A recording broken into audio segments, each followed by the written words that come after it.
Peace and welcome to the culture here on the Black Star Network. I'm your host, Farajii Muhammad. Thank you so much for tuning in and being a part of the conversation. Folks, we got to talk about the aftermath of the video release of the killing of Tyre Nichols. We're going to break this conversation down for you in so many ways. But the first part we got to talk about is 71 commands, 13 minutes, how the police ordered this brother, 71 different commands and orders.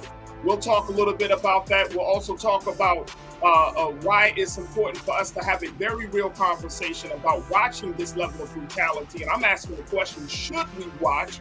We'll have that conversation later on.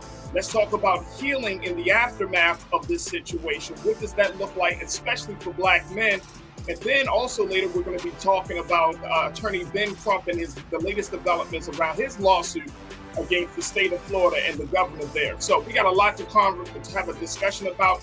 Folks, I want you to join in for this very, very special conversation about this situation as it relates to the death of our brother Tyre Nichols. Stay with us. All of it is coming up next here on The Culture on the Black Star Network.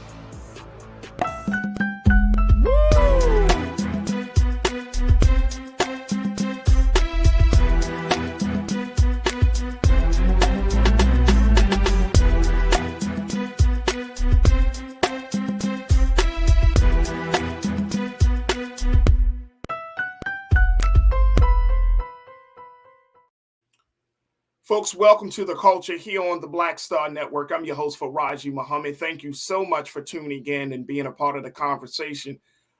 Folks, this has been a very, very hard weekend for a lot of people in this country, both Black and white, but particularly for Black men.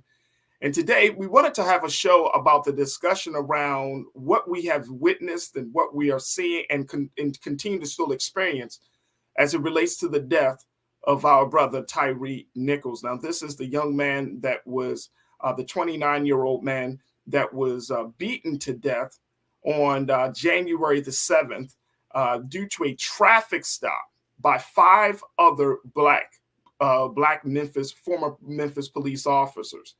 And as a result of that brutality, our brother had transitioned on January the 10th due to those injuries. Now, of course, there were a lot of talk about what would be happening. Those officers were charged with second-degree murder and a host of other charges, each of them.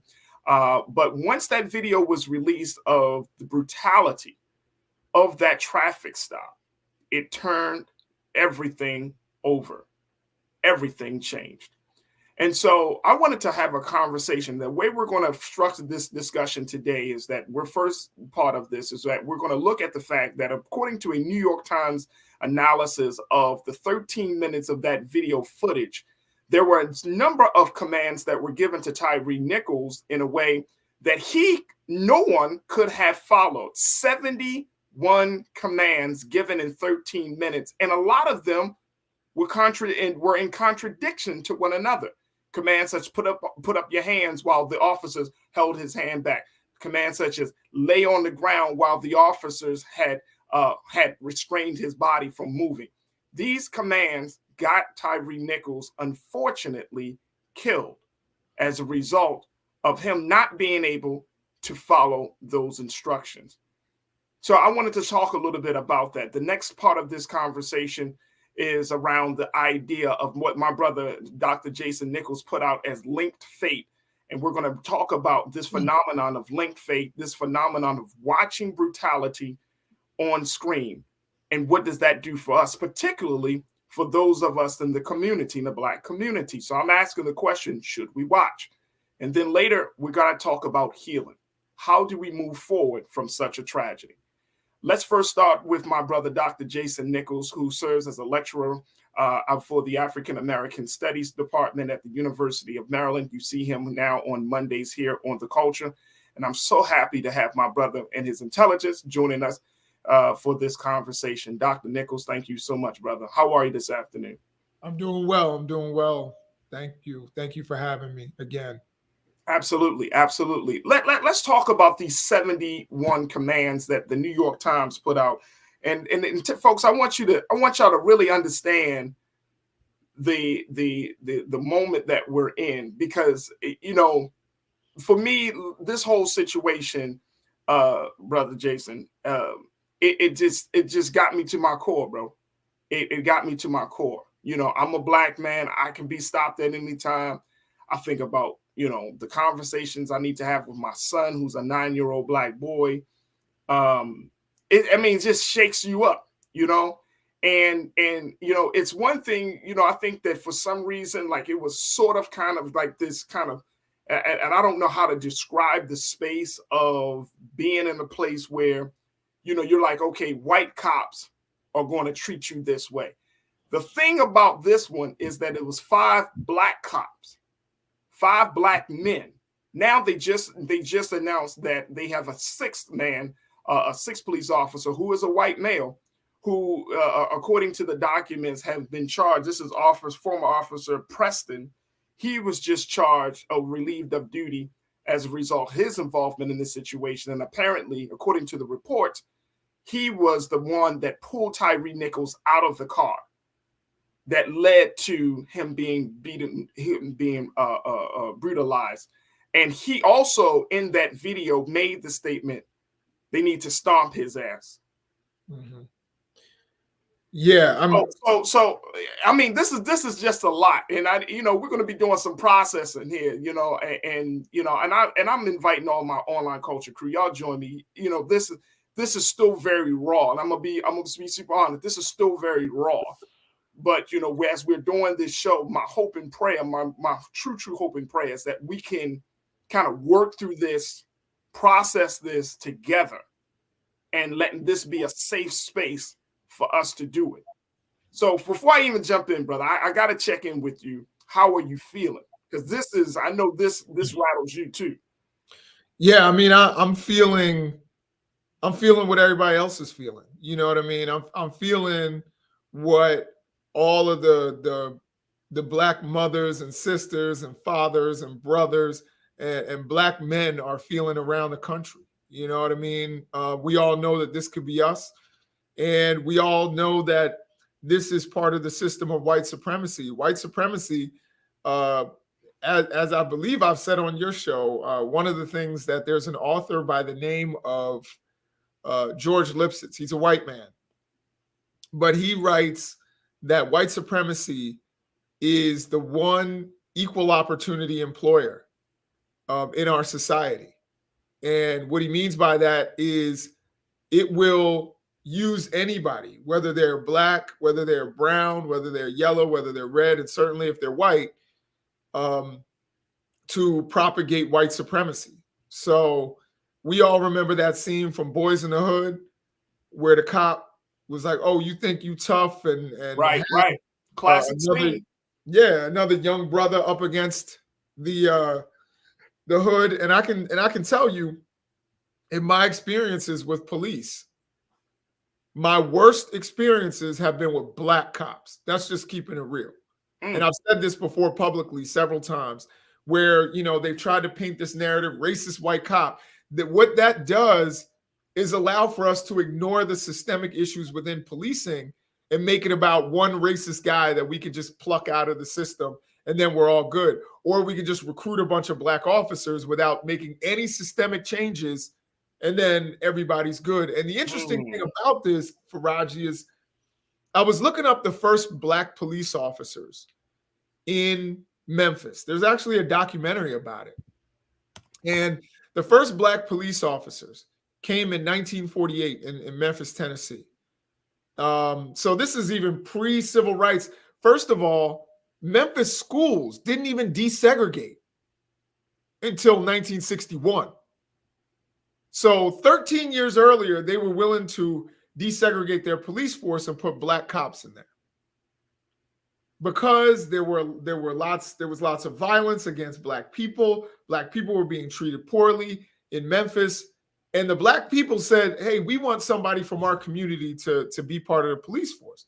So they recruited 9 police officers in 1948. They had 160 applicants, and 9 black police officers eventually joined the force. Now, that is a positive thing, and those officers are kind of legendary in the Memphis Police Department. But I also want to offer another way of looking at that. They weren't going to desegregate schools, but they would desegregate their police force because they realized that that really wasn't going to change the way they policed. That wasn't going to change the system. As a matter of fact, if you go to the most egregiously racist system that we know from our lifetime that I can think of, it's apartheid South Africa, right? But what people don't know was that police force was pretty much evenly divided between Black, white, and Indian officers.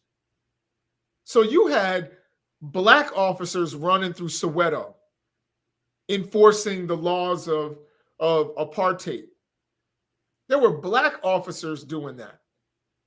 Now, that's not to say that there aren't Black officers who are conflicted. And I know cops, you know what I mean? I know a lot of them. I'm sure you know some cops, Farajii. Absolutely. Guys, you know, they're guys who really want to help their community. And so in no way am I saying that, you know, you can't trust a Black cop. What I am saying is that there are systemic changes that need to be made. And while I'm really happy with the response of Chief CJ Davis in Memphis, we also have to remember that's after the fact.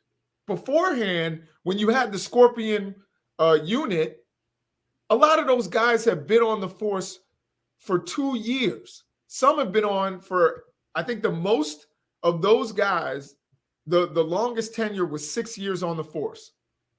They were out there unsupervised, no sergeant. You know, nobody to say, you know, hey, that they were accountable to. So there was disorganization already in that unit. There's no way that you should have a bunch of guys who are not experienced and unsupervised on the job, because the result are dangerous situations like this. Absolutely. Absolutely. Before you go on, Doc, I want to take a moment because we're going to try to get as much information across as much as we can. But and I'm glad that you brought that history. I'm glad that you shared your personal experience, because I think, you know, this is the time for us to do it, right? Because it's like we cannot have these conversations in a silo. Right. And I think that for our Black brothers and for our Black sisters, you know, who are also a part of this, Corinna, I see what you said. You said, you brought it in. You said that, you know, the fact that let's not lose Black women in this is about Black human beings and how we are treated, or rather mistreated, at the hands of justice. Absolutely. Absolutely. But, and I don't want us to lose that fact, Sister Corinna, but the thing is making sure that Black men have a place so we can express this, so we can at least talk about this. Because I think for a lot of us, basically, even my run-ins with the police, you know what I'm saying? I had a gun put on the back of my head when I was a young boy. Before they even saw my face, Doc. I was just literally getting off the bus in Baltimore, and then I saw the police helicopter, and I told myself, the helicopter, this is a busy area in the city. And it was late at night. It was in the evening, not late at night. It was in the evening. The light was on. They were searching the premises. You know, it was like a shopping center. And I certainly told me, man, when you get off this bus, the light is about to shine on you. And sure enough, I got off the bus and the light shined on me. All I heard was, put your hands up and get on the ground. And all I can feel, I had a hoodie on, but somebody had that gun to the back of my head. Wow. You know, real quick, and I know you got to hit a break, but I'll just tell you my experience in Baltimore. The first time I'd ever had a gun pulled on me was in Baltimore City, and I was outside of an arcade that you're probably familiar with. There's an arcade that used to be called Crazy John's. Absolutely. You know, everybody knew Crazy John's. Everybody, right. And So we were, I was with a bunch of friends. I was probably 15 or 16. And, I'm not even gonna front that, we were doing things that teenagers probably shouldn't do, drinking alcohol or whatever. And I remember a police car rolled by, and I had, at that time, it was like the Menace to Society era. So I had a 40, and I put the 40 under my chair. And so the cop comes, there's a cop on each side of the window. And he says, "What did you put under your seat?" And, at first I'm like, nothing. We all have our hands up. Told us to put our hands up. What'd you put under the seat? And I was like, nothing. I didn't put anything under the seat. And then finally I said, I put a drink under the seat. He said, "I know you're lying." I said, "Do you want me to show you?" And I dropped my hands like that. Like I was like, "You want me to show you?" And I looked over, and the gun was basically to my temple. And he said, "You want to get shot?" And I wonder, because I was a suburb kid, he took my license, he took all of our licenses. I wonder if my address saved my life that night. I often think about that. Because I wasn't, a working class Black kid. I was a suburb middle class Black kid. I often wonder how much that played a role in it. That's huge, brother. That's huge. And I recognize my own privilege in that situation. That's huge. That's huge. Look, we got to take a quick pause, folks. When we come forward, let's continue to have the conversation. I want to break out for you what New York Times said. 71 commands, 13 minutes. Also, we're going to talk about this idea of should we watch the video? And I'm sure that some of you may have already seen it, but is it in the best benefit for us as a whole, as a people, for us to take in images of this level of brutality? We're going to continue the conversation. Stay with us. It's The Culture here on the Black Star Network.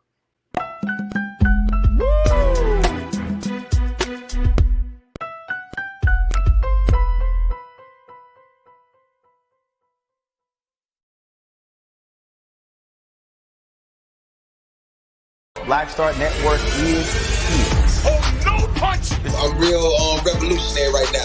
Thank you for being the voice of Black America. All momentum we have now, we have to keep this going. The video looks phenomenal. See, there's a difference between Black Star Network and Black-owned media and something like CNN. You can't be Black-owned media and be scared. It's time to be smart. Bring your eyeballs home. You dig?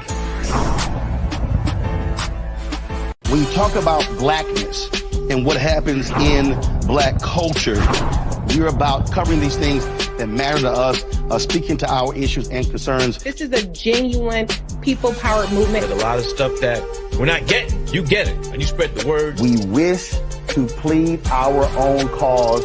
Too long have others spoken for us. We cannot tell our own story if we can't pay for it. This is about covering us. Invest in Black-owned media. Your dollars matter. We don't have to keep asking them to cover our stuff. So please support us in what we do, folks. We want to hit 2,000 people, $50 this month, raise $100,000. We're behind 100,000, so we want to hit that. Y'all money makes this possible. Checks and money orders go to P.O. Box 57196, Washington, D.C. 20037-0196. The Cash App is $RM Unfiltered. PayPal is R Martin Unfiltered. Venmo is RM Unfiltered. Zelle is Roland at RolandSMartin.com.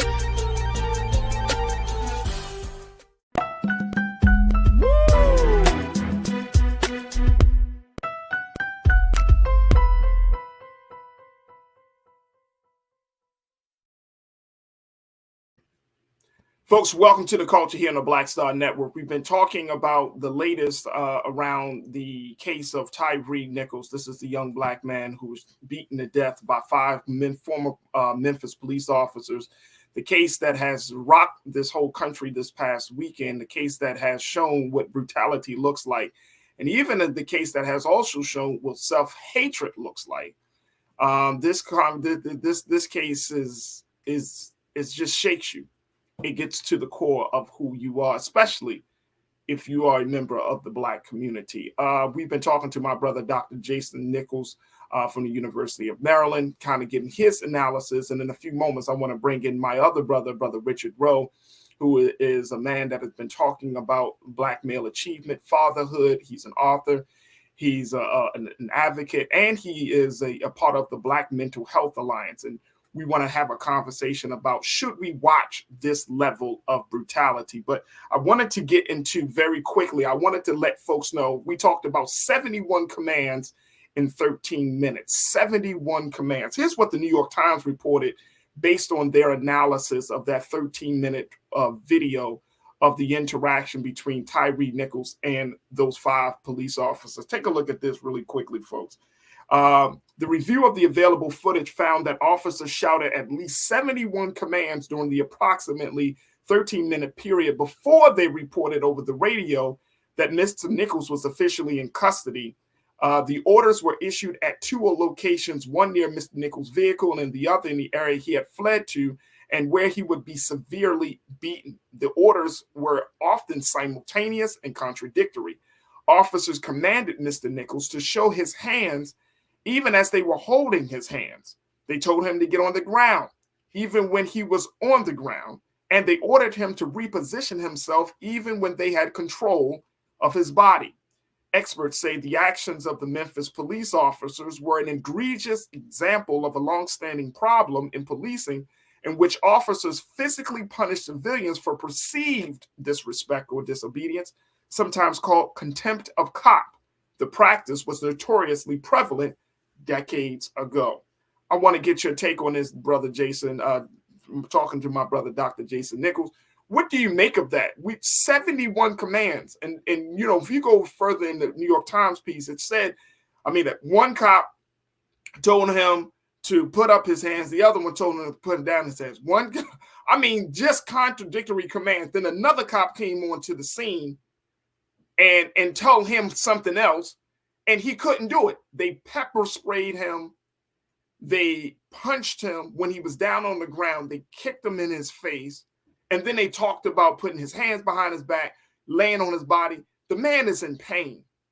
Mm-hmm. How do you reckon? And I know that this is, you know, it's easy for us to go down the space of this is proper policing, but I'm just talking about just the simple fact that a person, anybody, not just Tyre Nichols, anybody would not be able to follow those orders under those stressful circumstances. Absolutely. You know, it's the old hurry up and wait, stand up and sit down. You know, like when you're hearing all of those contradictory comments, and like you said, he's buzzed, he's dazed. People have been kicking him in his face. Like he's not alert. It's not like they're having a coherent conversation. You have somebody dragging you out of a car, pepper spraying you, punching you, kicking you. You are not able to follow. And this is, again, why I say that there needed to be a supervisor. There needed to be somebody who was in charge out there to say, oh, you know, this is what we want you to do. Instead, they had a bunch of foot soldiers who didn't know, you know, who were sitting there shouting things at him, not knowing how to deal with these circumstances. And it was a tragic situation that was doomed to fail from the very beginning. So I think this is, again, a systemic thing, not only within Memphis, although I think there was a problem there in Memphis Police Department. There was a problem with this Scorpion unit. I'm glad they've disbanded it, but I think that you're going to get other lawsuits from people who are incarcerated, who may have been caught by this unit, who are going to say, hey, my rights were violated, this, you know, that this was a rogue unit. And we're going to probably hear even more allegations and information out of that. But at the same time, like, this is the kind of thing, the kind of systemic thing that needs to be fixed. You can't have these kinds of circumstances and then put on top of that the unnecessary brutality. Absolutely. I want to bring in my brother Richard Rowe, who has been doing this work of teaching Black men how to be men. He has done a host of workshops around the country. He has done, I mean, just fantastic work, always teaching about the empowerments of Black men, Black women, and Black families. And again, folks, he's working with, he has done work with the Black Mental Health Alliance. Brother Richard Rowe, it's always a pleasure to have you on, brother. Thank you so much for being with us, especially on this day. Brother Richard, I want to get your take before we move into this conversation about watching this brutality. 71 commands, 13 minutes. This Black man surrounded by other Black men, and he experienced this. What do we make of this, Brother Richard? Brother Farajii, first let me, shout out to you for, again, your work, and probably only you could have me on this talk today, because I mean it's been hard, man. It's been hard because given all of my years of doing this work, to be a Black man and to continue to witness this kind of brutality at the hands of other Black men. Again, we could go back to slavery because, again, one of my favorite movies to watch to remind me of the dehumanization process that we have been under and been through for decades and for centuries is 12 Years a Slave, where the slave, Solomon Northup, was forced to whip another slave, a sister, in the movie, man. Again, that is what we have been taught to do or programmed to do since slavery days. And so to see that manifested or to see that in real time today was very difficult. My wife, by the way, has been asking me all day, how you doing? How you doing? She, in fact, not just today, but over the past few days. And brothers, it's been hard for me to sleep for a long time because, again, this is just the incident of brutality that was captured on video. There's so many since George Floyd and since Freddie Gray in Baltimore and Tamir Rice and Michael Brown and Oscar Grant, and we can go down this long list. It never ends. And so 71 commands to win the world, their brother, beaten the way he was beaten, could really understand, interpret, process, a small percentage, 5%, 2% of those commands. He was simply in life, in survival mode. And, something happens to the brain, something happens to the ability to process commands or directives when you are under that kind of stress. He was stressed out. He was simply trying to figure out how is he going to get back home safely. How is he going to get back home? Right. And he said that in the video. That's what I read, that he did say, look, I'm just trying to get back home. And then, of course, the very heartbreaking line is he's screaming out for his mother. Right. And so I think that this speaks volumes. And for someone not to even have it, and we got to take a quick pause, but for someone in all of those men to not have the mindset, the thought that maybe we're doing too much. This man is literally screaming out for his mother. Maybe we should stop. And as Black men, no empathy, no sympathy. No empathy. Totally indifference to the plea, the call of help, survival. Nothing basically triggered them to say, damn, we need to back off. We need to back up. Not one cop, Brother Richard. Not one officer said we need to back off. They can miss me with them crocodile tears in prison. Right. I'm serious. I have no love. I don't give a damn what happened to them officers. I don't care if they Black men or not. But that's the extent, again, of the programming, brother. See, again, if we don't really understand, again, Sister Dr. Frances Cress Welsing reminded us, if we don't understand white supremacy, what it is and what it's not, then everything will confuse us. I'm not surprised. We shouldn't be surprised, again, at what has occurred. Once again, we seem to not be able to escape the dehumanization, the demonization, the criminalization, and the brutalization of Black men and Black people in the society. We've got to decide, what are we going to do? That's got to be the bulk of any of our conversations. Not what are they going to do, but what are we going to do to really stop having these kind of incidences occur over and over again, because it is affecting our psychological, our spiritual, our emotional health and well-being. And I'm just not sure how we're going to be able to, deal with all the occurrences, these types of occurrences occurring, happening on seem to be a regular basis. So that's a question for me. What are we going to do? Absolutely. Look, when we got to take a quick pause, when we come forward, more conversation, Brother Richard Rowe, Dr. Jason Nichols, and of course you folks, let's talk a little bit about the other element of this whole thing, which is the video itself. It was released nationwide, all around the world, and there were a number of platforms that actually put it on their websites. And now we got to ask the question, because my brother, Dr. Jason Nichols, put out something over the weekend that got a lot of people talking, this idea of linked fate. So I'm going to get his take on that, get Brother Richard's take, and of course, hear what you got to say. Stay with us. It's The Culture on the Black Star Network.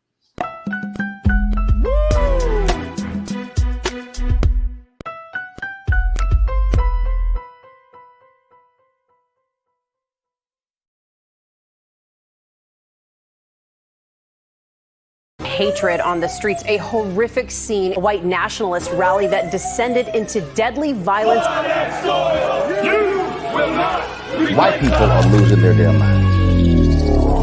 As an angry pro-Trump mob storms the U.S. Capitol, we're about to see the rise of what I call white minority resistance. We have seen white folks in this country who simply cannot tolerate black folks voting. I think what we're seeing is the inevitable result of violent denial. This is part of American history. Every time that people of color have made progress, whether real or symbolic, there has been what Carol Anderson at Emory University calls white rage as a backlash. This is the rise of the Proud Boys and the Boogaloo Boys. America, there's going to be more of this. Here's all the Proud Boys, guys. This country is getting increasingly racist in its behaviors and its attitudes because of the fear of white people. The fear that they're taking our jobs, they're taking our resources, they're taking our women. This is white fear.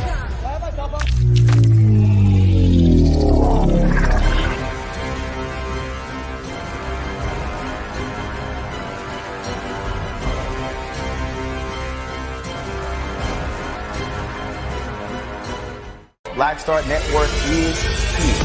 Oh, no punch! I'm real revolutionary right now. Thank you for being the voice of Black America. All momentum we have now, we have to keep this going. The video looks phenomenal. See, there's a difference between Black Star Network and black-owned media and something like CNN. You can't be black-owned media and be scared. It's time to be smart. Bring your eyeballs home. You dig?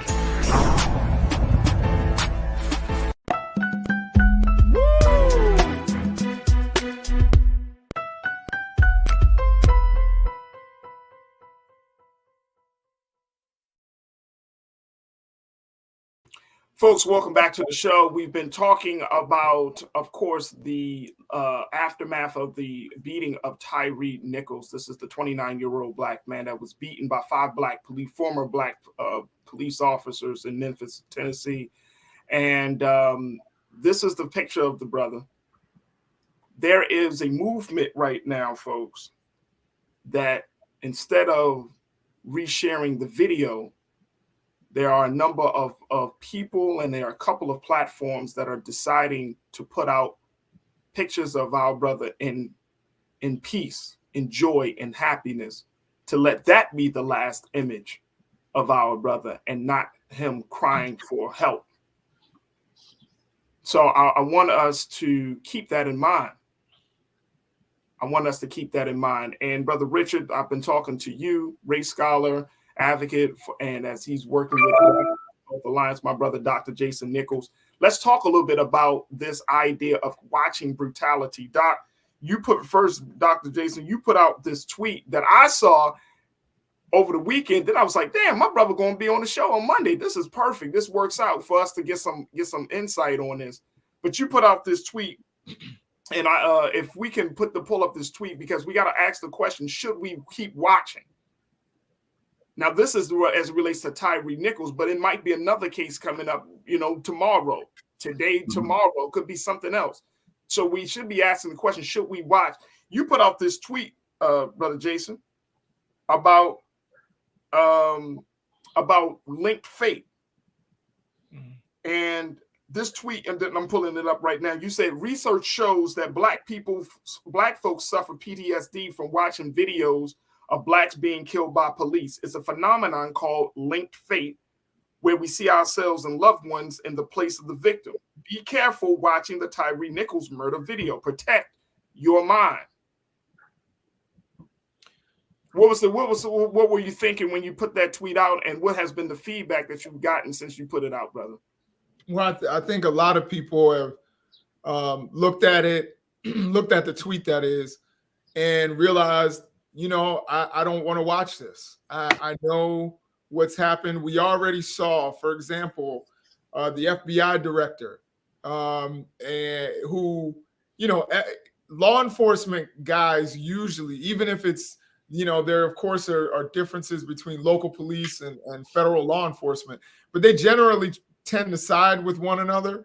And when the FBI director said he was appalled, and when the chief of police said it was the most horrifying thing she'd ever seen, I think that there are a lot of us who had to take that as, I don't necessarily need to watch this because this is going to be disturbing. And for me, personally, I'll just say, like, not only do we share the same last name, but, I kind of had my Obama moment where I was like, if I had a brother, I don't, but if I had a brother, he'd probably look a little bit like Tyre. And so I knew I had to be careful watching it. I told my other family members, be careful watching it because it's going to, trigger some feelings within you. You're going to see your loved ones. My wife is going to see me in that. So a lot of people who felt like they might be sensitive to it chose not to watch and are still outraged by what they are reading and what they know about the case without actually having to watch Black Death.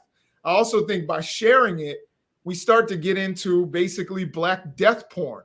And there are some people who I think also become desensitized to it, which is, I think, what our other brother Richards was alluding to, is sometimes we get desensitized to Black Death, and then the result is that we don't necessarily feel it the same way next time. We become numb to it, to Black pain, to Black Death.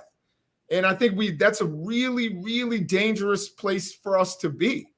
So I think it's really important for us to see, to not necessarily have to see it, to experience that trauma, to guard our minds, to guard our hearts from all of that, to not share it. The media has played it over and over and over again. You don't have to share it on your Twitter feed to people who follow you, or on your Facebook feed to your 2,000 friends. You don't have to share that. They're going to get the information, and there are other ways to find out what happened and stay informed without actually having to view the video. I think it was one thing when it was Rodney King, at a time when there weren't videos, but we've been inundated with so much Black Death that I don't think many of us needed to see it. Now, I will say I did watch the video. And I don't necessarily regret that. I think for me, the harder thing was reading over and over. And Farajii, I said this to you earlier, was, Nichols, a father, is brutally beaten. I'm like, that's kind of hitting kind of close to home. Right. I can understand that. I can definitely understand that. And Brother Richard, there are some people. Well, there are two schools of thoughts on this whole idea of watching. I think what Brother Jason said is absolutely right. But then the couple of schools of thought. One is, I think a lot of people have taken the approach of what we see with the mother of, like, Emmett Till, the stance that she took. Let them see the brutality, right? Because if they see the brutality, then hopefully that will change the powers that be. That will change their minds. It will kind of pull on one's humanity, right? And that's the stance, I think, what we saw with our dear beloved sister in regards to Emmett Till. But then on the other side of it is, to, like Brother Jason is saying, it's this level of Black Death porn. And some of us in this day and time, in this culture, we don't know how to have constructive conversations about this level of hatred and brutality for us to just post it on our social media without giving some context, right? And the fact that the family themselves, I was reading Sean King's, who is the activist on online. He said he spoke to members of the Nichols family, and they say, look, we want the video to be shown. So you have a family saying, look, I want everybody to see the brutality, but then we also have the cultural side of which is we've seen enough brutality. Do we want to take in one more image? How do we kind of reconcile between those two things, Brother Richard? I don't know how we reconcile, brother, because again, I started watching the video and stopped. I just can't take it in anymore. Me personally, you know, I have seen, because it's not just the videos that we see of police brutality, but the videos that we see over and over again that appears on the news programs. First, I mean, if it leads, it bleeds. If it bleeds, it leads. Those are the first 5 or 6 stories every night on the news.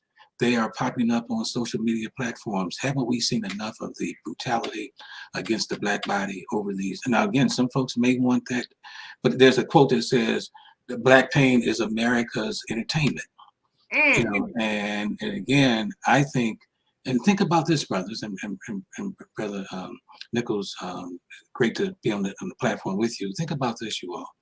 You know, we have seen this pain or this brutality over and over again. For many Black men, we don't even seek treatment, mental health treatment, or we don't seek counseling. We're the last ones to seek counseling. And so if this is our steady diet, think what it's doing to not just our mental health, but our spiritual health. Think what it's doing to our souls. Brother Randall Robinson asked the question over and over again, where does a Black man go to rest his soul? He is speaking about this, how this concept in psychology is called the allostatic load, right? The cumulative wear on our bodies and our minds and our hearts and our spirits, the cumulative effect of all of that. We don't even understand how that's affecting us, and there are all kinds of new studies in terms of epigenetics and the neuroscience and how our genes are being affected, how this is impacting the chemical reactions in our bodies. We don't have a clear understanding of that, and when young people see that, young people whose minds are not even capable of processing this level of brutality that occurs over and over again. I'm very, very concerned about that. And for many Black men, the first time that they receive any kind of mental health treatment or counseling is when they go to jail. Think about that. So we got all these different, elements or issues that we're confronted with. So for me, brothers, I haven't even watched it from beginning to end. I couldn't watch it. I heard when it came on the screen, and I heard this brother call out, at the beginning. I knew what was in store, and I knew that for me personally, given that I'm already suffering from sleepless nights because of what's happening to Black men and Black people in the society over and over again, for me personally, I could not and would not watch it from beginning to end. So I'm in the camp.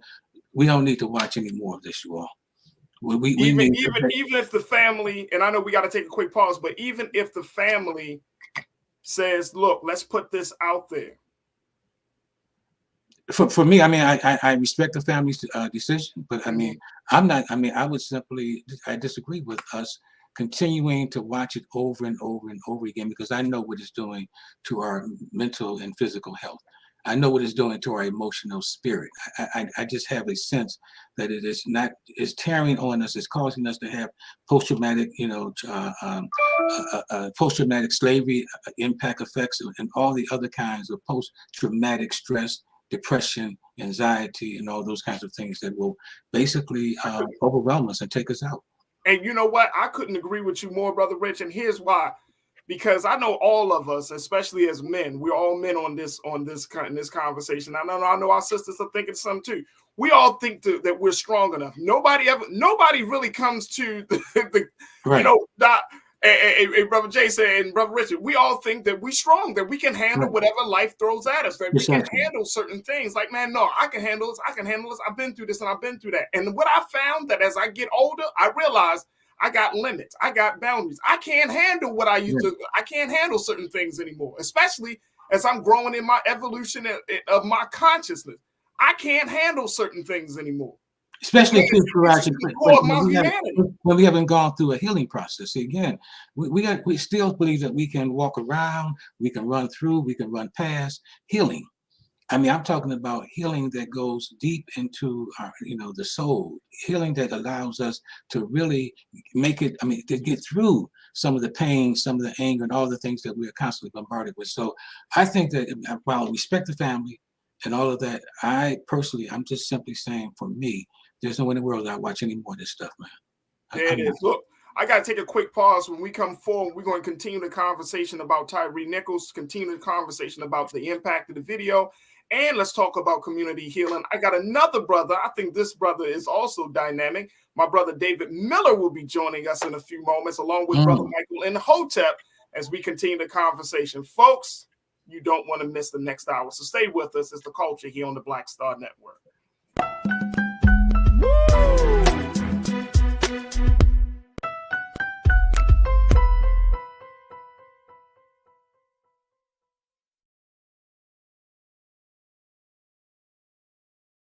When you talk about blackness and what happens in black culture, we're about covering these things that matter to us, speaking to our issues and concerns. This is a genuine people-powered movement. There's a lot of stuff that we're not getting. You get it, and you spread the word. We wish to plead our own cause. Too long have others spoken for us. We cannot tell our own story if we can't pay for it. This is about covering us. Invest in black-owned media. Your dollars matter. We don't have to keep asking them to cover our stuff. So please support us in what we do, folks. We want to hit 2,000 people, $50 this month, raise $100,000. We're behind $100,000, so we want to hit that. Y'all money makes this possible. Checks and money orders go to P.O. Box 57196, Washington, D.C. 20037-0196. The Cash App is $RM Unfiltered. PayPal is R Martin Unfiltered. Venmo is RM Unfiltered. Zelle is Roland at RolandSMartin.com. Black Star Network is here. Oh, no punch! I'm real revolutionary right now. Thank you for being the voice of Black America. All momentum we have now, we have to keep this going. The video looks phenomenal. See, there's a difference between Black Star Network and black-owned media and something like CNN. You can't be black-owned media and be scared. It's time to be smart. Bring your eyeballs home. You dig? Hatred on the streets, a horrific scene, a white nationalist rally that descended into deadly violence.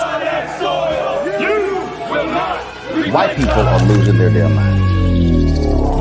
As an angry pro-Trump mob storms the U.S. Capitol, we're about to see the rise of what I call white minority resistance. We have seen white folks in this country who simply cannot tolerate black folks voting. I think what we're seeing is the inevitable result of violent denial. This is part of American history. Every time that people of color have made progress, whether real or symbolic, there has been what Carol Anderson at Emory University calls white rage as a backlash. This is the rise of the Proud Boys and the Boogaloo Boys. America, there's going to be more of this. Here's all the Proud Boys, guys. This country is getting increasingly racist in its behaviors and its attitudes because of the fear of white people. The fear that they're taking our jobs, they're taking our resources, they're taking our women. This is white fear.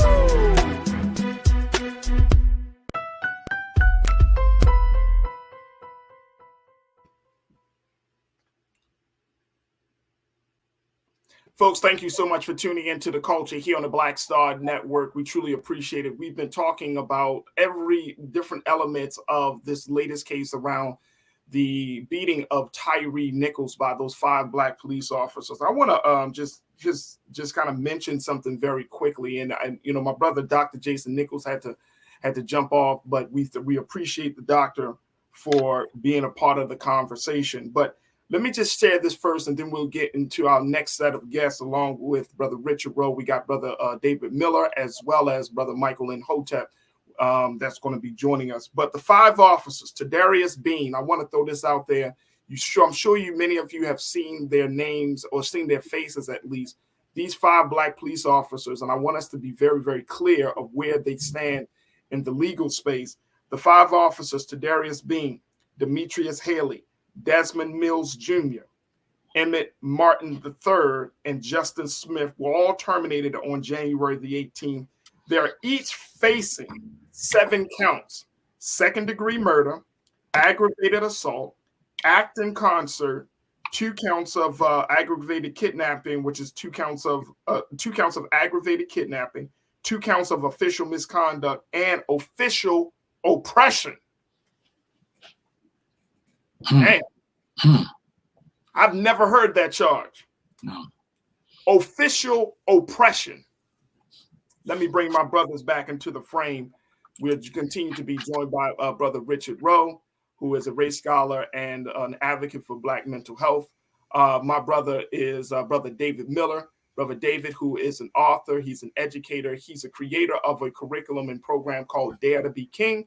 I'm happy to have him joining us as well. And of course, Brother Michael Imhotep, who is the host of the African History Network podcast show. He is a scholar as well and historian. Brother David, Brother Richard, I know y'all happy to see each other once again, brother.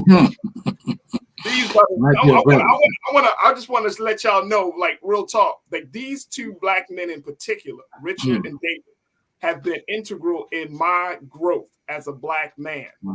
And one of the things that Brother David and I, years ago, we used to share the same office space doing social justice work years ago in Baltimore. But more importantly, what it takes to be a Black man. And every time I see Brother Richard and Brother David, they both have always affirmed my Blackness and my maleness. And I never, I always wanted to give them just their flowers, because these brothers are doing the work of teaching Black men how to be Black men. And it seems like now more than ever, their voices are needed and necessary, especially when we see a case like this. And I know, Brother David, you grew up in Baltimore, you have seen your share of violence. But have you ever seen it like this? Is this something new? Is this taking the conversation about self-hatred, Black males, to the next level? I mean, what are we looking at here? Because I want us to get into another conversation, which is about healing, because we do need to heal. As you said, Brother Richard, earlier, we need to figure out, how do we heal from this? How do we walk out of this with something with great substance? Brother David, talk to me, brother. And I just came in on the heels of what my mentor, Richard Rowe, just said, that Farajii and Dr. Nichols and others, I don't think anything is new under the sun. But what I do think is critically important, as Richard indicated, is healing. And when we talk about healing, one of the things that I think is critically important is that we have to identify, we have to grow, and we have to support those life-giving, life-sustaining institutions in the Black community that are at the forefront of healing, that are at the forefront of community development, that are at the forefront of recruiting and training elected officials to serve in our community. Because I think all of these things are related when we talk about community violence, when we talk about what I call the 10 rules of survival when stopped by the police, or police engagement, is that our efforts have to be sustained. And I think all too often what happens is we kind of lull ourselves to sleep after many of these incidents occur, and our activism has to be sustained across the board. But again, I think a critical piece to the healing and the work at the Black Mental Health Alliance that Richard and Andrea and folks are doing in Baltimore and other groups across the country, we need sustained efforts that are really looking at healing in our community. Because particularly when we, Farajii and Richard and Dr. Nichols, when we look at historical trauma and what we experienced during the period of enslavement to where we are in present society, the trauma that we have experienced is generational.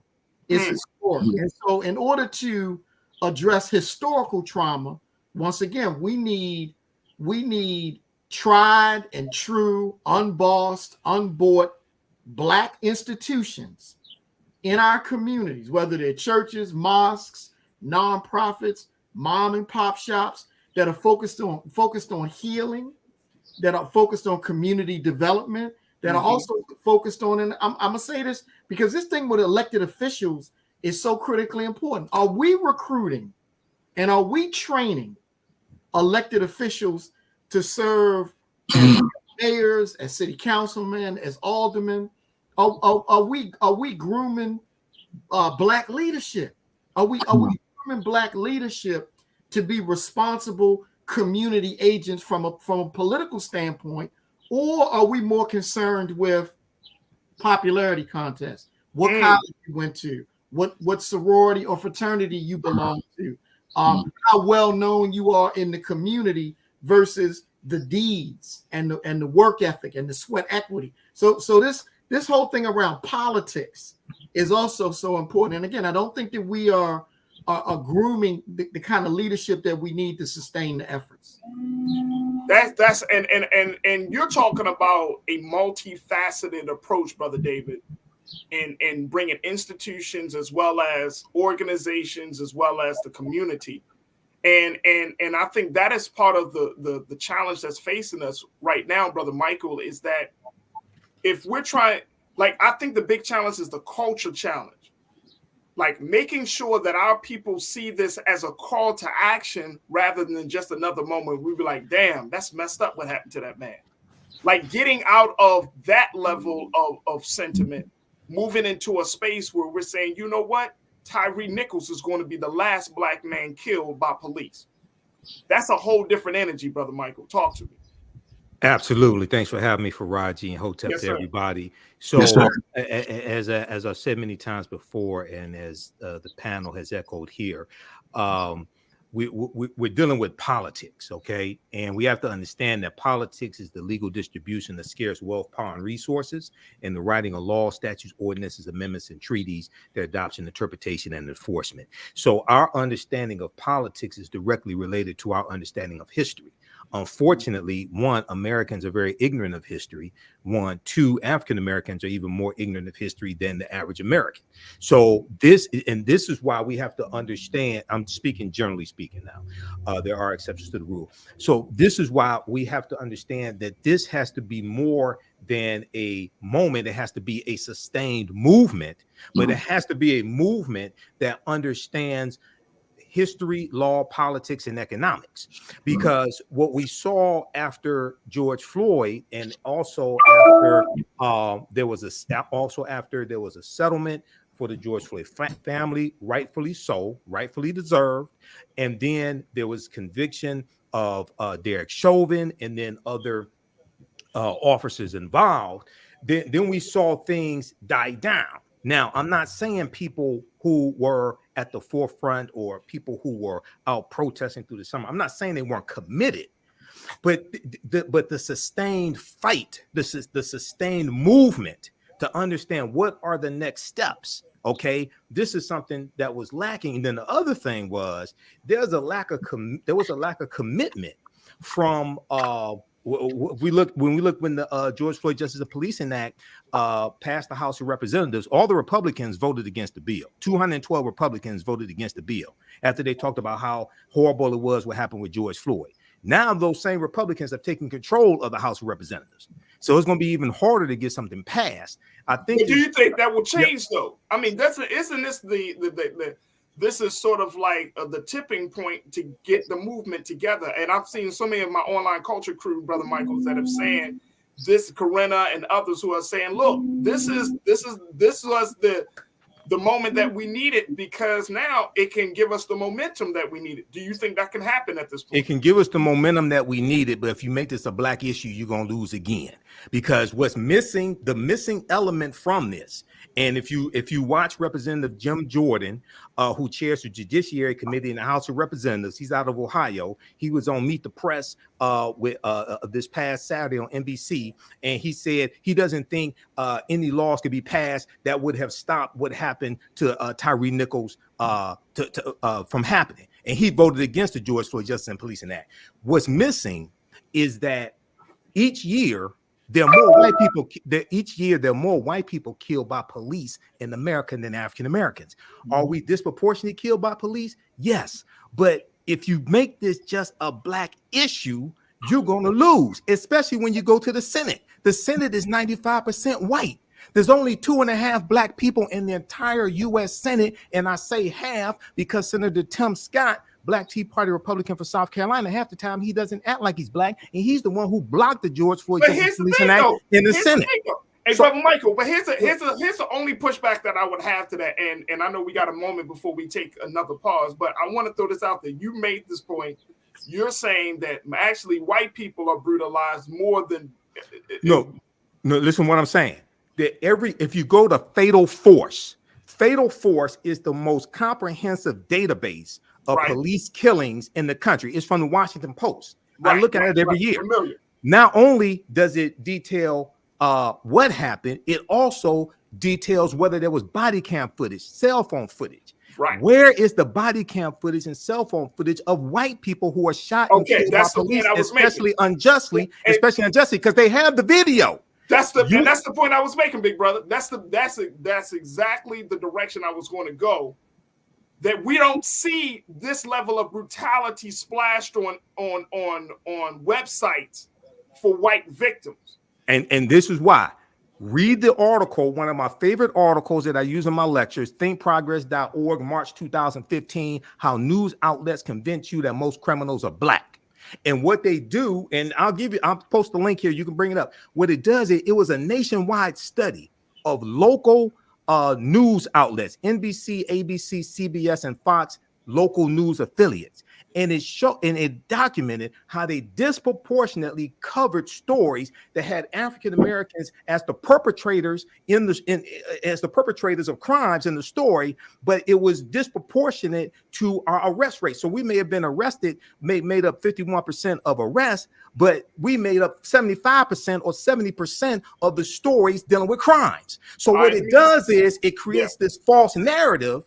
And you have a lot of white people in this country, many of them voted to put Republicans in control of the House, who don't have a problem with over-policing of African Americans. But when you bring white mothers in, talk about how their baby was unjustly killed by police and have them in the Senate. When you bring the Fraternal Order Police in and the International Association of Police Chiefs, because they actually supported the George Floyd Justice and Policing Act, bring them in the hearings in the Senate. Bring them in the hearings in the House of Representatives, because they talked about how the bill did not defund the police. They talked about how it actually funded the police and how it was actually good for citizens as well as for police officers. They supported the bill. I got to take a quick pause. When we come forward, I want to hear from Brother Richard. I want to hear from Brother David. I'm going to share some comments from our online culture crew, because we got to have this conversation as we're talking about healing, moving forward. How do we make sure that Tyre Nichols' death is not one in vain? We'll continue to have the conversation right here on The Culture on the Black Star Network.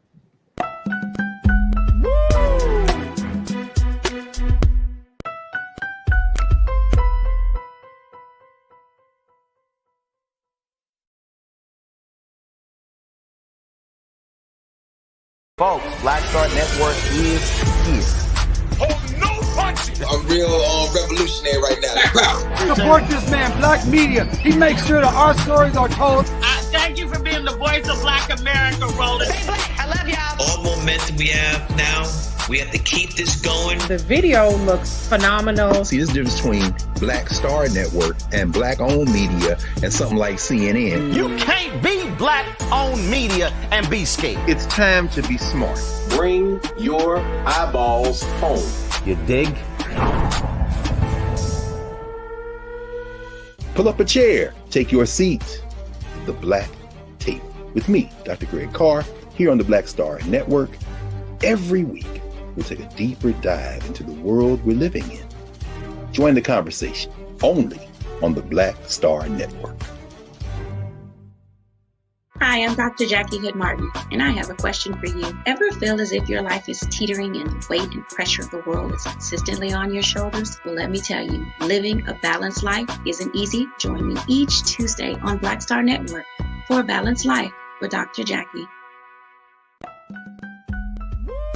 We're all impacted by the culture, whether we know it or not. From politics to music and entertainment, it's a huge part of our lives, and we're going to talk about it every day right here on The Culture with me, Farajii Muhammad, only on the Black Star Network. I'm Deborah Owens, America's Wealth Coach, and my new show, Get Wealthy, focuses on the things that your financial advisor and bank isn't telling you, but you absolutely need to know. So watch Get Wealthy on the Black Star Network.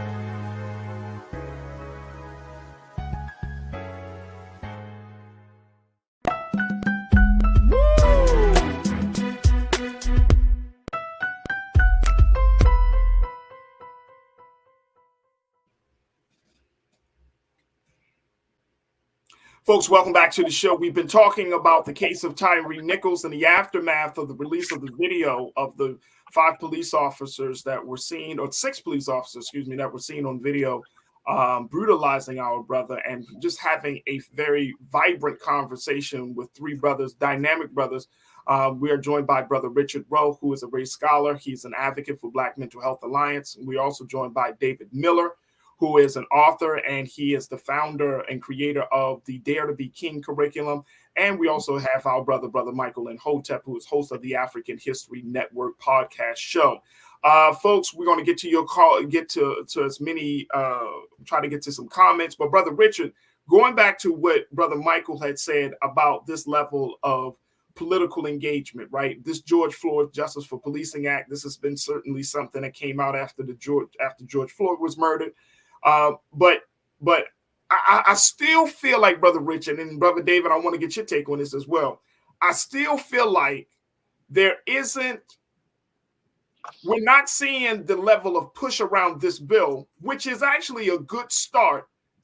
But there's culturally, Black folks, we're still kind of like a couple of steps behind when it comes to, trying to politicize a situation like this. You know what I mean?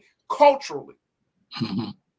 Culturally. Like, we can't get past, like, and this is my concern, for example, Brother Richard, that we see this situation right now, everybody kind of like upset, everybody is hurt. But then this is going to end up being in somebody's joke in a couple of weeks. Mm-hmm. It's going to end up being in somebody's song. You know what I'm saying? And I'm saying that that's the space that I'm thinking about. Like, culturally, are we even prepared to really deal with this fight of trying to stop this level of systemic racism, even if it comes from Black hands and Black bodies on Right. other Black hands and other Black bodies?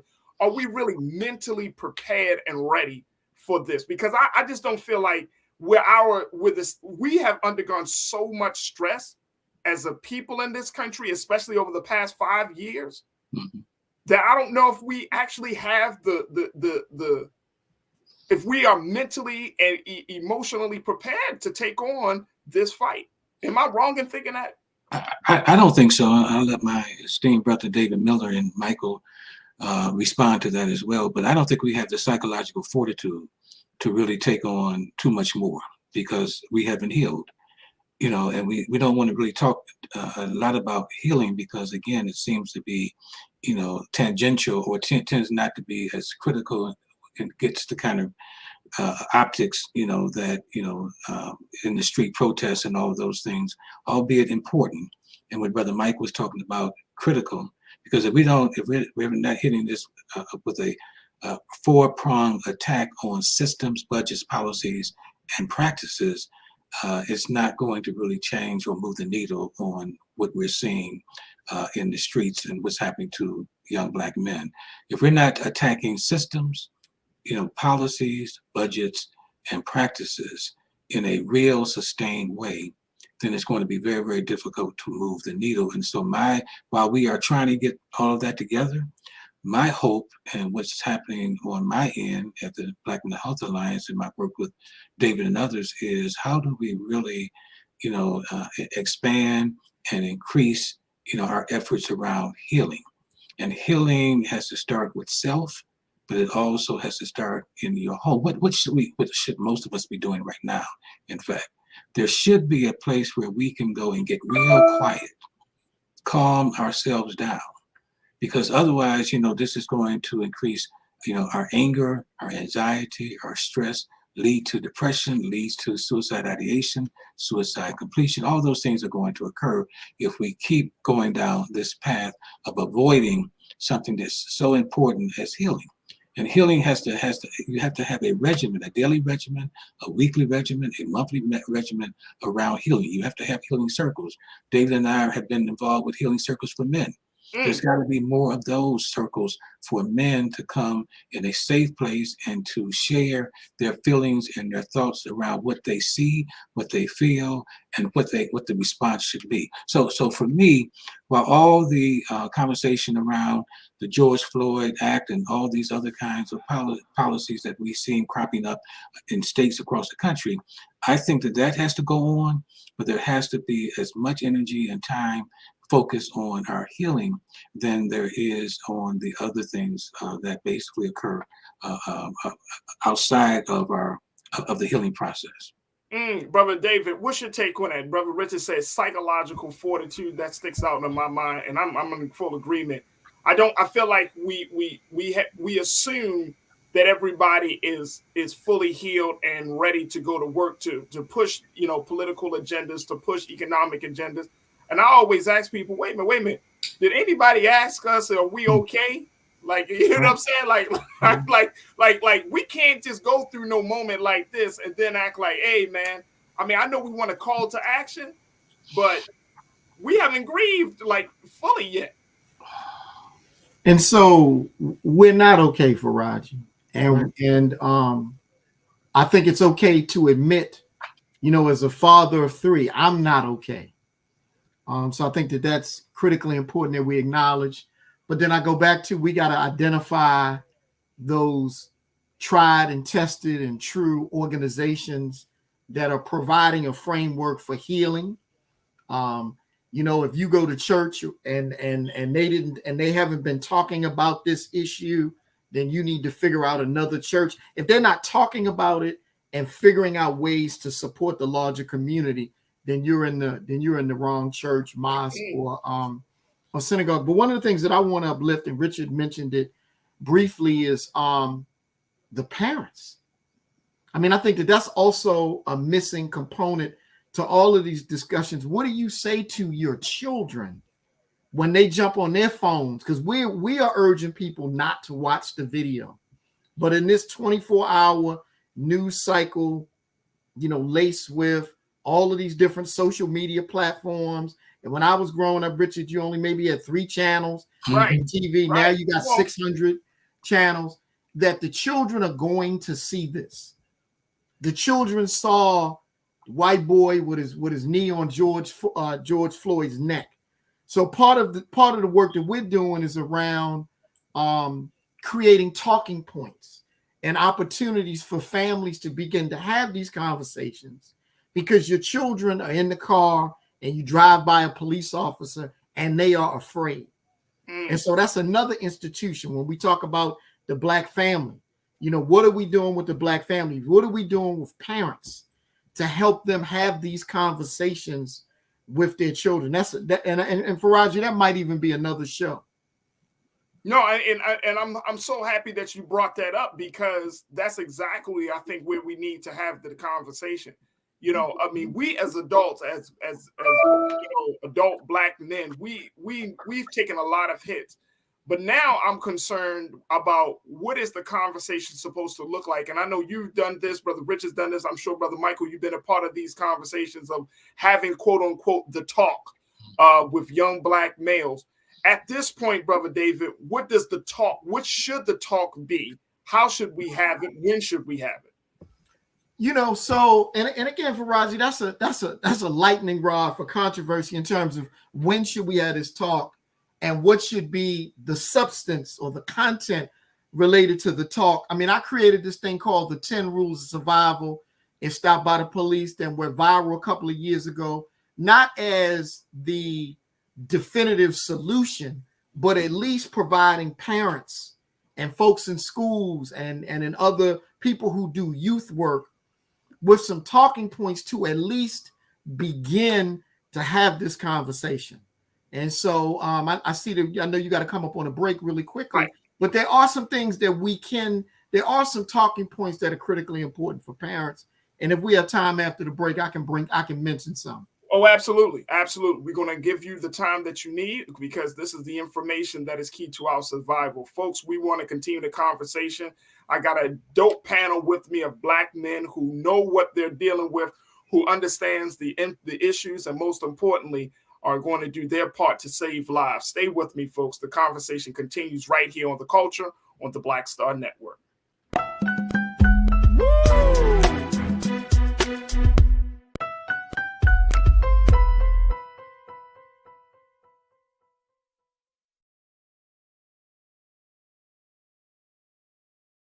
Hi, I'm Dr. Jackie Hood Martin, and I have a question for you. Ever feel as if your life is teetering and the weight and pressure of the world is consistently on your shoulders? Well, let me tell you, living a balanced life isn't easy. Join me each Tuesday on Black Star Network for A Balanced Life with Dr. Jackie. We'll laugh together, cry together, pull ourselves together, and cheer each other on. So join me for new shows each Tuesday on Black Star Network, A Balanced Life with Dr. Jackie.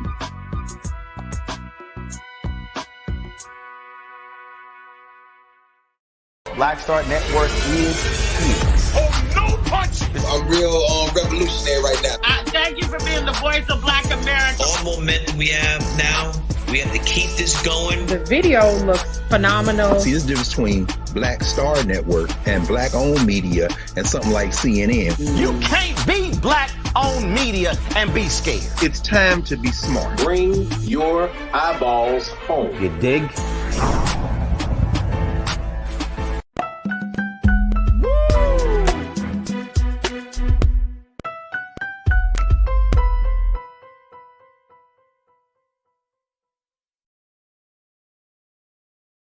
Folks, welcome back to The Culture here on the Black Star Network. We want to jump right back into our conversation as we're talking about healing from the Tyre Nichols tragedy. How do we move forward? How do we make sure that we come out of this tragedy with great substance and, more importantly, to come out healed and a little bit better than when we got into this space?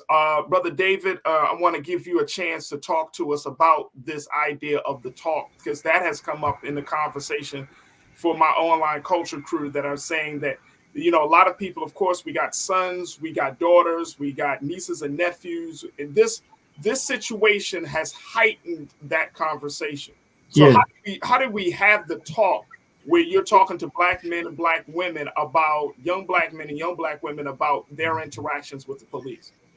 And so this is, and Richard and I have had this conversation both as fathers and men in the community. This is a deeply frustrating conversation that we got to have. We've had a Black president, a Black attorney general, a Black vice president, more Black, millionaires, not sports figures, but more Black millionaires involved in business and commerce, more Black elected officials than we've ever had. But we still got to have this conversation. So I created what's called the 10 Rules of Survival if stopped by the police. I'll try to drop the video in the chat. If you go to Google and type in "get home safely," you'll see the video. I created this for parents to be able to have this conversation with our sons and daughters.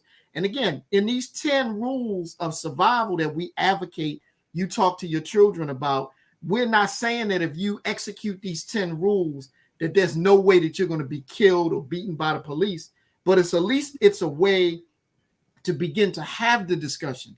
So many parents reach out to me and say they just don't know where to begin. So we've created a template, if you will, and have an entire curriculum. So I'm only going to just read a few of them. One, it's always important to just, even before you start the conversation in terms of getting into some until you drill down on these 10 points, Ask your children what they know about the police or what they think about the police.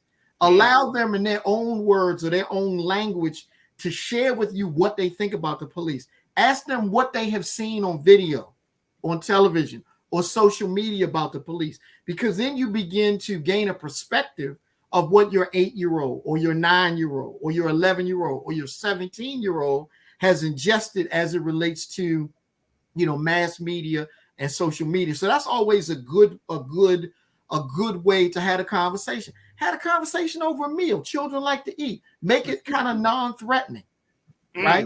Start the conversation in a way, and I see you got the video up. Start the conversation in a way that it's more exploratory, that you don't want to frighten your children, right? But some of the 10 points, and I don't know if you can play this. I can't hear the sound, but after I'm finished, maybe they can play it again. The first thing is helping your son or daughter understand that if they are involved in a situation where they are encountered by the police, the number one thing to do is be polite and respectful, regardless of what's going on. If the police officer is cursing you out, yelling and screaming, the best case scenario is you want to get home safely. I don't care how many episodes of Law and Order you watched, and you might be versed in constitutional law at 12 or 17 or 35. Your number one goal is to get home safely. And that's why that's why the video is titled Get Home Safely, 10 Rules of Survival Stopped by the Police. First and foremost, be polite, be respectful. Don't get into an argument. I don't care if the officer says you fit the description of somebody who stole a car, because one of the things that officers are trained to do is to push your button. They're trained to push your button. And so be polite, be respectful. All right. Remember, so the first rule is be polite, be respectful. The second rule is your number one goal is to get home safely. At the end of the day, I have 3 children. I have a son who is in a stand your ground state. He's in Tallahassee at Florida A&M University. When he said he wanted to go to Florida, I was terrified, but he left having downloadable information. Not if he gets stopped, when he gets stopped, he already had downloaded information around what to do with the police. I'm gonna just read a couple more. 3, don't ever argue with the police. They want you to argue with them, particularly if they think you are an assailant or have been involved in a crime. They want to move you off your square. They want you to get mad. They want to call your names and say you the MF that broke in the store, or you the MF that stole a purse. They want you to get mad, right? So be polite, be respectful. Remember, you want to get home safely. Don't get into any kind of argument, and no matter what happens, never admit to anything. Even if you're 16, dad and mom gave you the car, you out driving, and you were speeding, and they come up to you and say, we know you were speeding. Don't admit anything, because that can be used in court. So we've created these 10 rules to at least begin the conversation, because the sad reality is Farajii, we're not preparing our children for a world that hates them. All right, let me ask you a couple of questions around this very quickly, Brother David, because folks are listening and bringing it up. Pauline Hurt said Tyre was respectful, and you see what happened to him. We've seen in other cases where Black men have obeyed the commands, and then the officers still find a reason. No, there are no guarantees. I always tell people there are no guarantees, but we at least have to have the conversation. Because as Richard said, and Brother Imhotep said, this thing is multi-pronged. There isn't one solution, but one of my main concerns is that we got to talk to the babies, because they're going to, at some point in their lives, they're going to encounter police contact. And again, we're not saying that these 10 rules are guaranteed. I can only speak for myself. In the vast majority of incidents that I've been involved with in the police, I've lived through the stop and nothing has happened to me because I was polite. Now, we do know that in the Nichols case and in other cases, you can be polite, you can be respectful, and you can still lose their life. But at the same time, we created these 10 rules, Richard, and others, and Imhotep and Farajii, to at least, we gotta have this conversation with our children because they're already watching the videos. They've seen all of these videos. Conscious thought, you bring in, you said something. You said the fact that we have to have the talk is trauma in and of itself. That's a clear indication that there are laws, rules, regulations, and ordinances that are separate from them and just for us. 100% agree. We live in a society that every single day shows its hate and contempt for us. But a people that are critically conscious and smart realize in order for us to move toward, healing, as Richard talked about, in order for us to move toward some of the work that Brother Imhotep is talking about in terms of from a legislative or policy standpoint, that we're not playing chess, we playing checkers, and some of it is strategy. But I want you guys to hear me. Our children are afraid, and we're not talking to them. Let me ask you this question, Brother Richard, then Brother Michael. Brother Richard, with the fact that these were 5 black male police officers, how do we reconcile? How do we just process that? Because we already kind of expected some things from a white officer, but the fact that these were 5 black police officers, now we have to be even more on guard. So how do we process that to when we have these conversations with their children? And let me just throw this out there. One of the things I did, Brother David, and Brother Richard, and Brother Michael, is that when I moved into when we moved to an area in Baltimore, the first thing that I did with my 9-year-old son was to introduce him to the police in the neighborhood, so they can see his face. They know who his father is, and there's a relationship. Now, these were beautiful officers. These were black officers. You can tell they were community oriented. They had a conscience and all of those things. But my son has a positive impression of the officers because of that experience, where he got so close to the officers. Like when he would go out to play, he would go out and play with his friends next to the officers. They would bring the officer. Hey, can we go out with Officer so-and-so? They outside. Sure. But It was just like that little thing of just introducing your children to the officers that you see walking the beat in your neighborhood, or that you see in your neighborhood. And I'm talking about even white ones, so that they understand. Because I always teach my son, it's like you got to have a respect for authority. If you want to be a black man that's going to live a long time in this country, you better have some damn respect for authority, right? And not to being afraid, but just be mindful, because police do have the license to take your life and to walk and to go home at night under the guise of justifiable homicide. So very quickly, Brother Richard, when we look at this fact that this was 5 black police officers, what do we do with that? How do you process that to your children, to your daughter, your son, your niece, your nephew?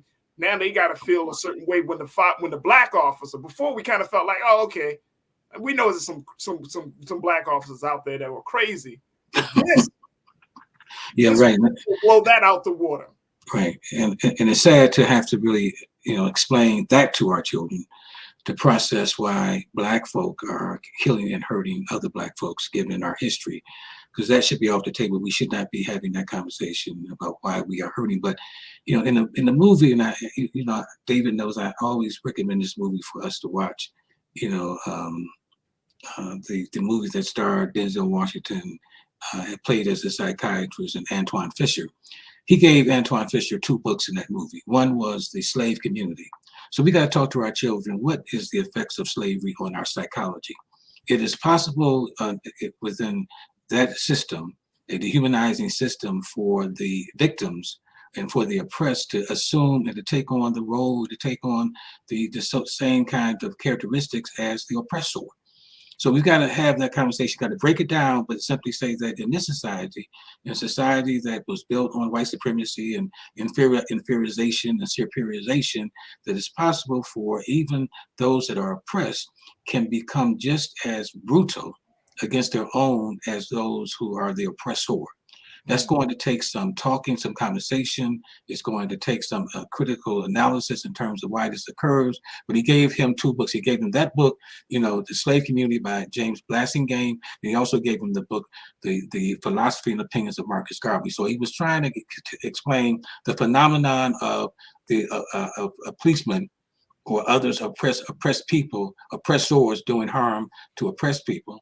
And he also gave him a book that basically spoke to the aspirations of the people, in terms of really trying, and it was more a healing document than anything else. What I'm trying to say, brother, is that we've got to explain to our children and to our people that what we are witnessing, a lot of this is the effects of this intergenerational, transgenerational impact of slavery and white supremacy on our psychology, on our emotional health, and all of that. And all that's occurring, and we're not explaining and not talking to our people about these things. And so we just think that this is stuff that's coming from nowhere.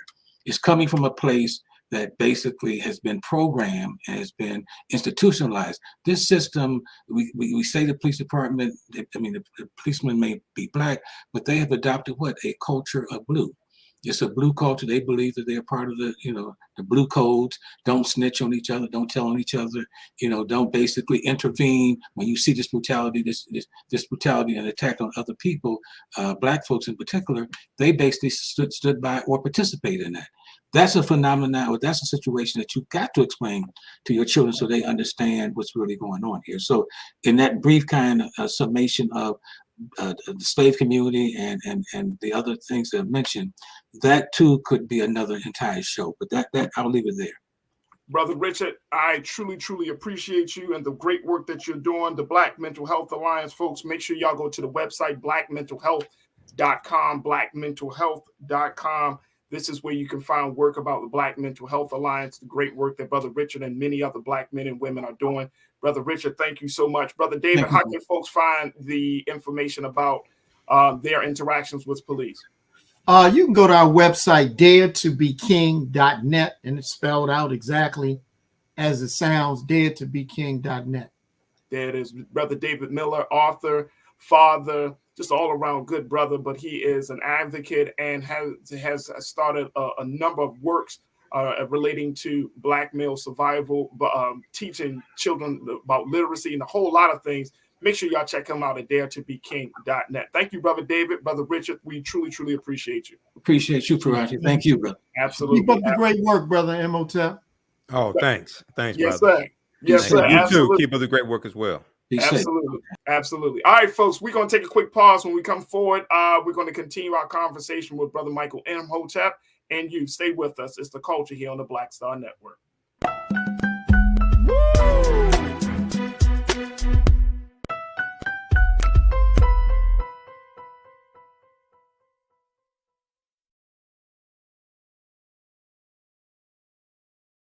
I'm Deborah Owens, America's Wealth Coach, and my new show, Get Wealthy, focuses on the things that your financial advisor and bank isn't telling you, but you absolutely need to know. So watch Get Wealthy on the Black Star Network.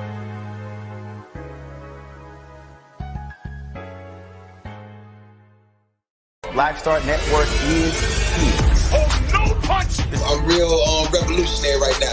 Thank you for being the voice of Black America. All momentum we have now, we have to keep this going. The video looks phenomenal. See, there's a difference between Black Star Network and Black-owned media and something like CNN. You can't be Black-owned media and be scared. It's time to be smart. Bring your eyeballs home. You dig?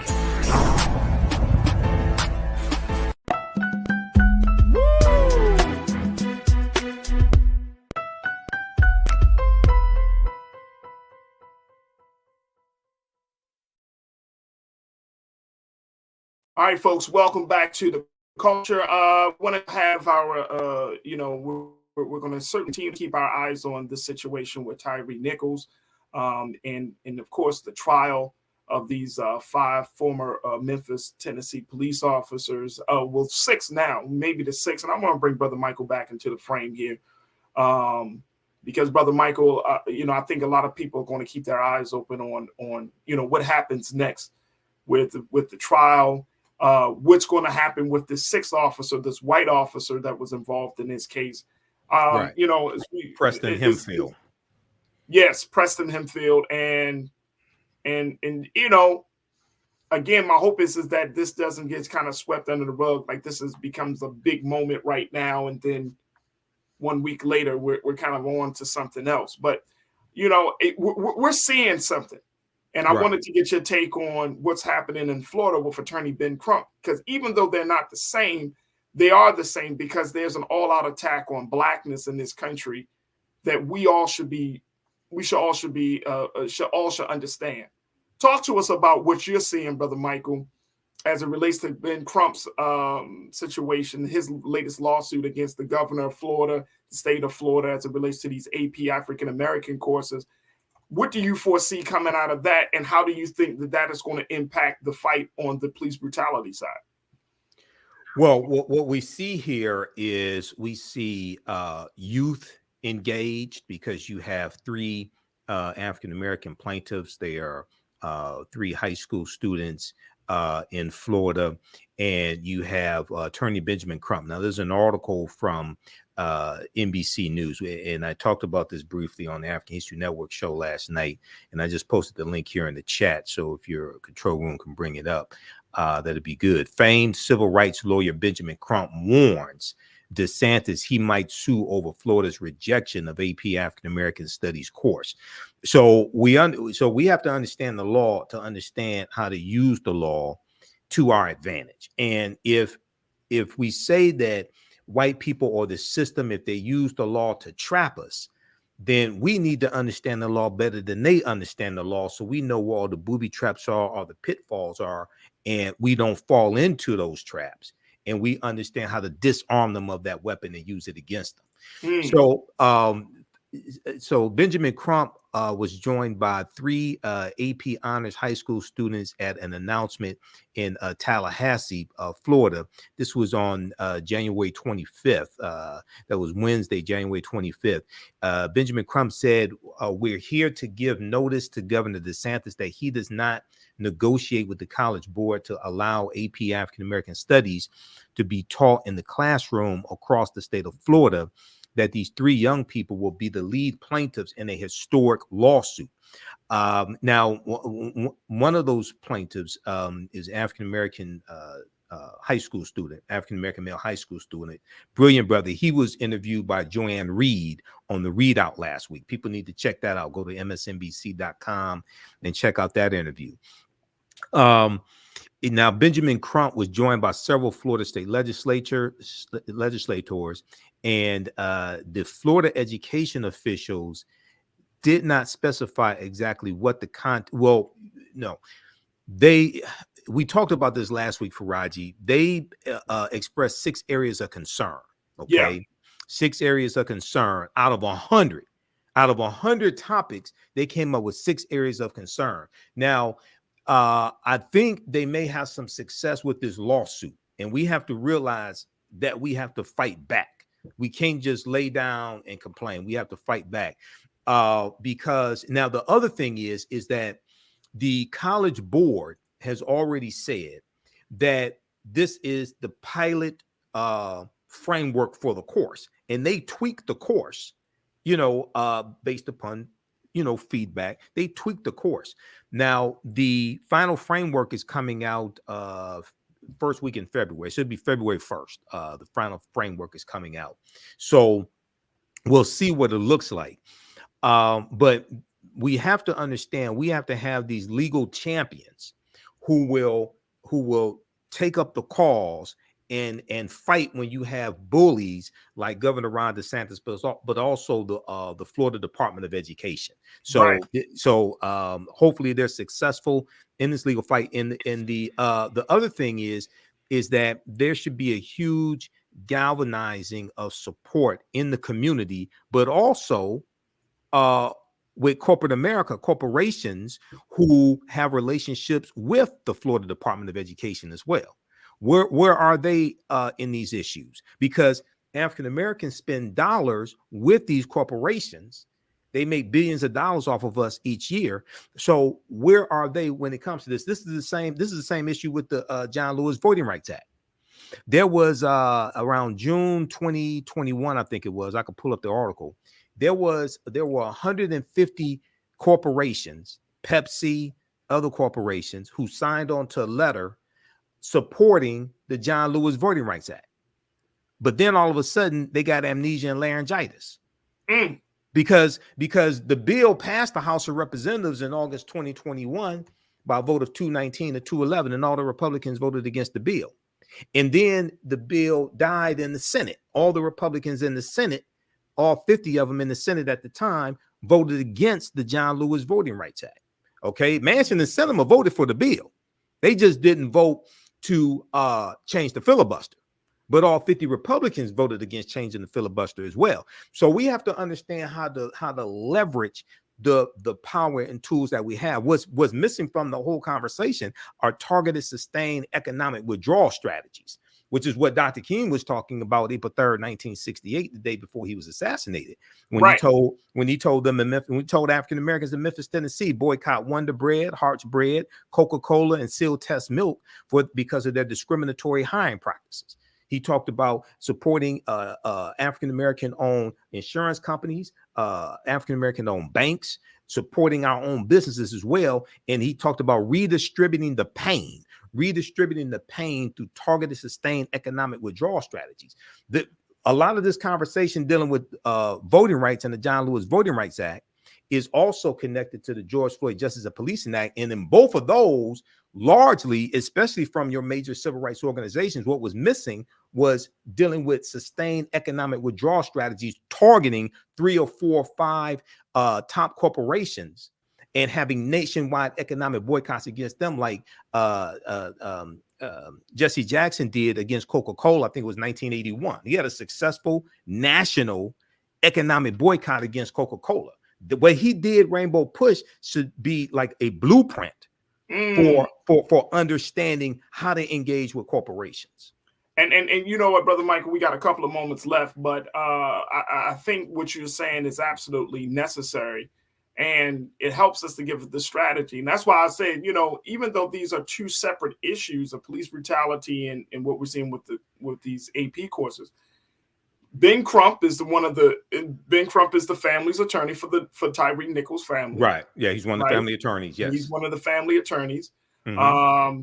And then when you're seeing this type of just this effort to keep Black folks under control. Right. To not, and I'm still kind of connecting the dots, Brother Michael, but I'm seeing it it all adds to creating a culture in this country where we once again are saying it now. It's not behind closed doors. It's very open and obvious. Right. Your Blackness is a punishment. Right. Well, Blackness is a stain. It maintains a system of white supremacy and racism. And as you have a declining white population percentage-wise, there's greater fear that they're going to become a racial minority in this country. It's predicted by the year 2043 that white people will no longer be the majority of the population in this country. The 2020 census showed that white people dropped below 60% of the population for the first time since 1790, when the first census was taken at 57% of the population. So as you have this taking place, as you have the browning of America, you have more people who are fearing that, and they're fighting back. We need to understand law, policies, economics, history to be able to fight back as well. Absolutely. We're going to have to end this conversation. But Brother Michael, I know you always advise people to go to your website, the African History Network, and you got 30 seconds, big brother. Talk to us. Okay, so African American History Month starts February, and if you scroll up, because on Saturday, February 4th, 2 p.m. to 5 p.m. Eastern Standard Time, we're doing I'm doing a free lecture that deals with the history of African American history, history of Black History Month. It deals with this year's theme, which is Black resistance. Okay, this year's theme, which is Black resistance. So go to our website. We had a free class session there, and then also we have a new online course starting up. Ancient Kemet, the Moors, and the Ma'afa, Understanding the Transatlantic Slave Trade, 12-week online class. We have class number 1 coming up very soon. You can register for that as well. TheAfricanHistoryNetwork.com, TheAfricanHistoryNetwork.com. And this year's theme is Black resistance. Black resistance. That's the annual theme for Black History Month. I'll be doing a presentation dealing with Black resistant movements and the history of Black History Month as well, and Dr. Carter G. Woodson. Absolutely. TheAfricanHistoryNetwork.com. Folks, you can check out Brother Michael and Hotep here on Mondays here on The Culture, and of course on Roland Martin Unfiltered. And we always are happy to have our brother on, and definitely check out his website, TheAfricanHistoryNetwork.com. Brother Michael, thank you for joining us today, brother. Hey, thanks for having me, Farajii.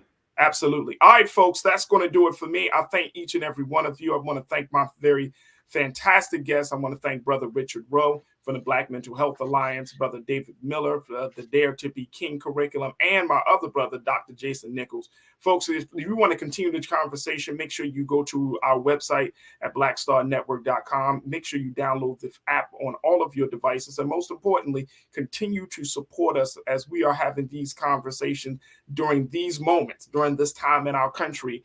This is the time for you to tune into Black media. This is why Black media is so important. So go to blackstarnetwork.com and support us there. Also follow us on social media at Black Star Network on Instagram and on Twitter. And you can also follow me, yours truly, Farajii Muhammad. You can follow me at The Real Farajii on Instagram and Farajii on Twitter, and I love to engage with you. That's going to do it for me. As always, stay tuned for RMU up next, but don't forget, never be afraid to challenge what's wrong, stand for what's right, while being yourself in the process. God willing, we'll talk tomorrow for another exciting and informative set of conversations right here on The Culture, only on the Black Star Network. Peace.